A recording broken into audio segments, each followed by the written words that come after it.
亚拿丹新上任驻美国的代表如大雷已经到华府啊，伊是表示未来防止外部势力影响明年的选举，也佮继续推动21世纪贸易倡议和避免双重扣税，这拢是伊要和美国沟通的重点。另外，咱台湾的友邦瓜地马拉，和当地检察机关认定讲因的总统选举无效，咱外交部是表示，希望因伫民主机制之下和平解决这个争议。历经甲交保握手，新任驻美代表吴大雷伫美国时间11去到华府就任。美国在台协会 AIT 执行理事那英前往接机 ，AIT 主席罗森伯格是伫社群平台 X 发文欢迎。吴大雷讲，台美关系是国际关系非常重要一环，安怎防止外来势力影响大选，也是甲美国讨论的重要议题。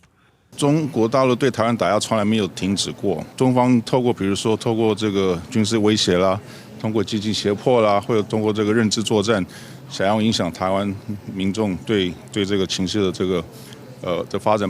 吴大雷表示，也会就推动21世纪贸易倡议，甲避免双重扣税，继续甲美国沟通。那中美洲友邦瓜地马拉今年总统大选，阿联酋伫第6轮决选胜出，预定明年1月14就职。也毋过，外国检察机关说讲选举无效，就职恐惊有变化。咱国外交部表示，希望各国伫民主体制之下和平解决争议。盼望瓜地马拉在民主体制下平和地解决争议，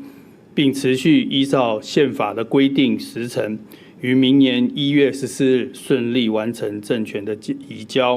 外交部也公告，民主是国际社会成员共同遵循的普遍原则，会继续关注外国政治发展。今时派官员出席就职典礼，会依循建立规划，适时对外说明。记者综合报道。